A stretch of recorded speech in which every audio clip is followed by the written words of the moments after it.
The oldest ocular prosthetic dates back to 2900 BC.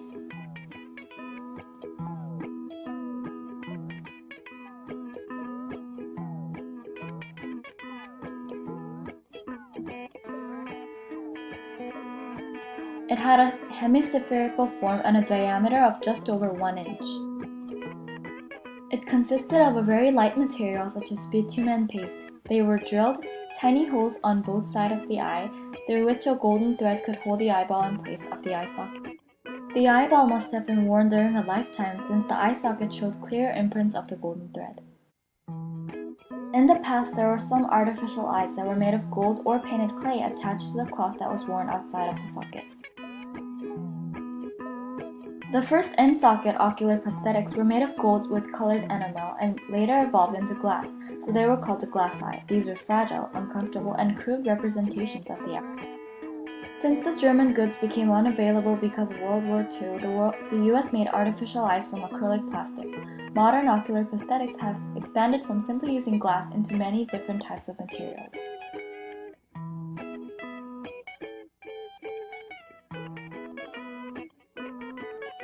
Use of polymethylmethacrylate acrylic, which is a transparent thermoplastic that is used as a replacement for intraocular lenses after the original lens has been removed in treatment for cataracts.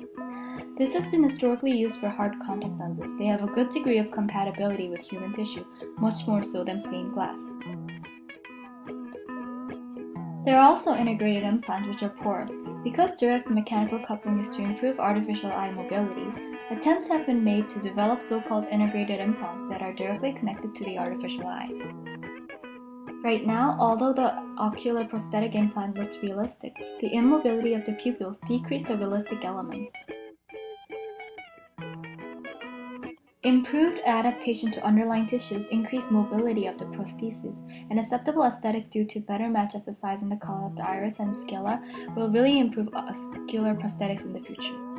Improved adaptation to underlying tissues, increased mobility of the prostheses, and acceptable aesthetics due to better size and color of the iris and the sclera will really improve ocular prosthetics in the future. The use of magnets in the future to improve prosthetic eye movement without complications currently experienced in present system are already being conducted.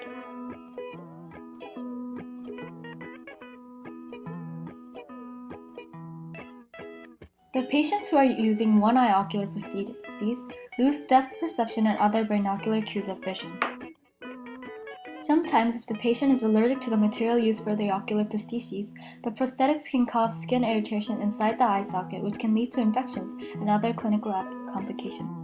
Custom prosthetics is much more expensive than a stock prosthetics, and several steps are required for its fabrication.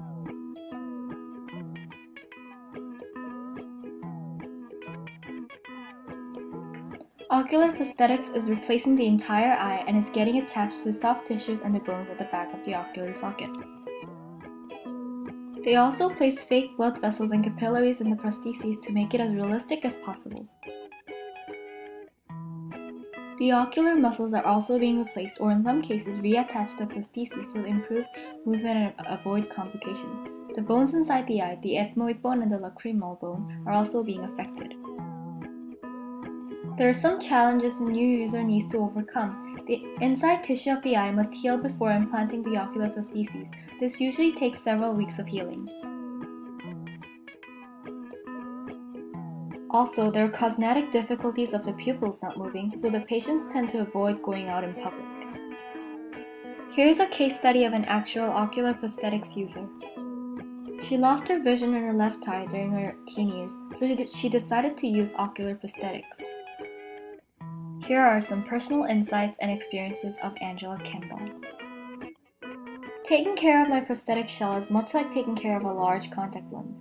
I remove my eye every night before bed. This is not painful or uncomfortable at all. Just like contact lenses, ocular prosthetics can get protein deposits on it, so patients need to use Opti-Free protein remover to remedy the situation. Every few years, we need to polish our ocular prosthetics. If it looks dull, we can borrow a Dremel tool, which we can use a soft buffer pad to safely and gently polish our eye at home. It usually takes 10 to 20 years before you may need a new one. We will not need to endure a new operation. Simply finding a new fitting session will suffice. Prosthetics users should definitely be allowed to compete in regular athletic conditions. It seems rather ironical to call prosthetics users as cheating because they have to overcome so much challenges and work much harder than regular athletes. They deserve in the spot in the regular competitions, and if they happen to do better than some of the regular athletes, then we should congratulate them rather than condemn them. Lastly, here's an advice from an actual ocular prosthetics user. The best advice I could give someone about to undergo this procedure is to have a sense of humor. If the operation in prosthetics is a must for you, then have fun with it. You can always put your eye on television before you walk out of the room and tell your kids that you are watching them.